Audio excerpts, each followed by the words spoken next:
Hello, boys and girls.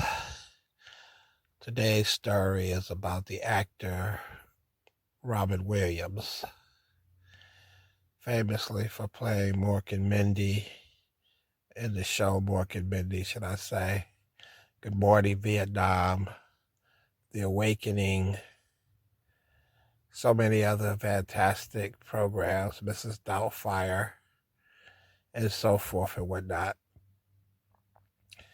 And about an awkward run-in that me and him had, me being music artist Stone Thug, on the studio lot of Paramount Pictures, or should I say Lorimar Pictures. Maybe it was Sony Pictures at the time, years ago. And there was something I detected early on in this little exchange that we had with the little time that we spent together that I found problematic and troubling. And I just want to share that little story with you. It's not a long story, but it was some insight as to the psyche of Robin Williams and how he saw himself as I interpreted what I felt and saw in the words exchanged between us. And he was someone who I saw as a child on Mork and Mindy, and I was a big fan because, black kids like those little quirky white guys at that time, and he seemed friendly and safe, and like he didn't have a racist or troubling bone in his body. And from all accounts, I don't believe he ever really did have that. He truly appeared to be who he appeared to be. He was who he was. And I'm not here to change that image of him.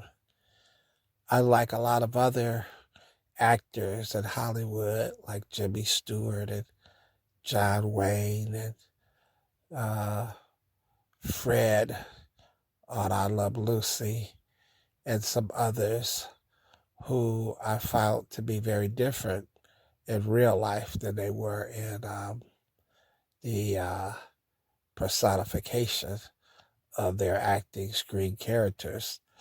Robin Williams was pretty much the man you saw. Happy-go-lucky, friendly, engaging, extremely humble.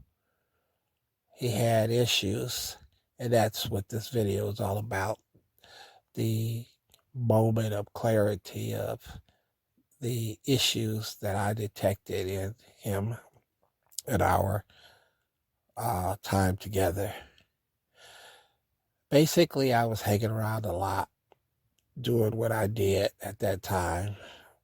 Maybe it was Sony Pictures, Lorimar, all those were the same lot.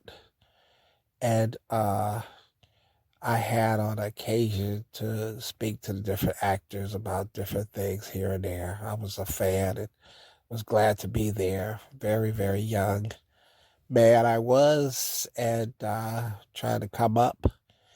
And I had a chance to talk with Robin Williams. He was walking on the lot, going from one set to the other. We had a chance to exchange a moment here and there, chat. Well, this particular day, he had come off one of the sets. It might have been, I don't know, set 30 or 29. I'm not sure which stage it was. But somewhere in the middle of the street, he was very dirty and dusty, and he had on a white suit, like he just survived the atomic blast or some sort. I guess it was some role he was playing in the movie, and I said to him, Robin, I've seen you look better. And for me, it was spoken as an equal, which we were not. I was just a young nobody on the lot, one of three black guys on the whole lot. But it was a joke in reference to the outfit he had on and the way his hair looked and the explosion. And he internalized what I said and looked at me with a sense of sadness and said, "Oh no, this is for the set. I'm working on a set or whatever." And it stunned me as he went into this explanation, explaining to me that this was not him, that this was for the movie that he was working on, and the details and the passion that he went into trying to convince me that this was not him, that this was for the movie. I was stunned, and it was very, very awkward that he would felt the need to explain that this beat up and beat down and dirty individual that I was looking at was not him. And he was 1,000,000% serious.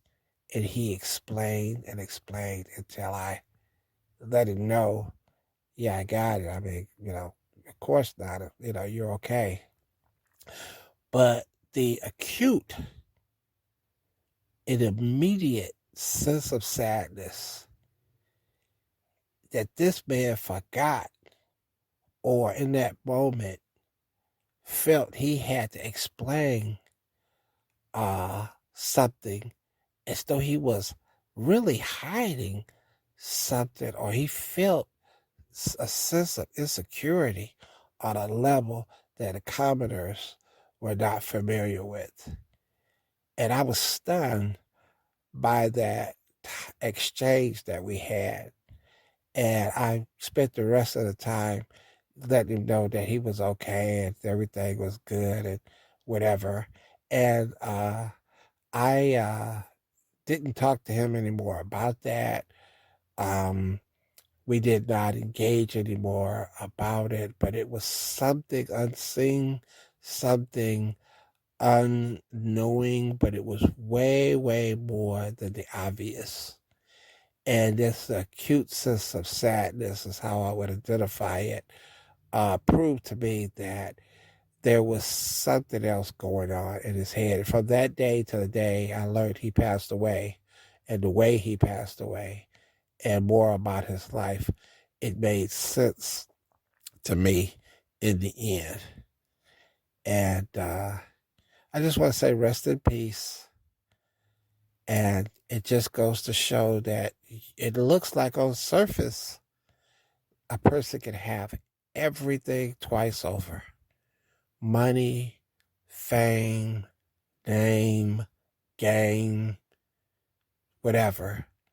And yet, in their eyes, some people feel like they have nothing. And that is our little story for today, boys and girls.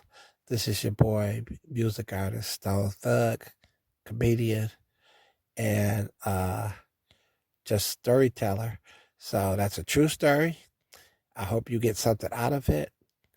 But just keep looking up because this world is small. And maybe he knew something we didn't know.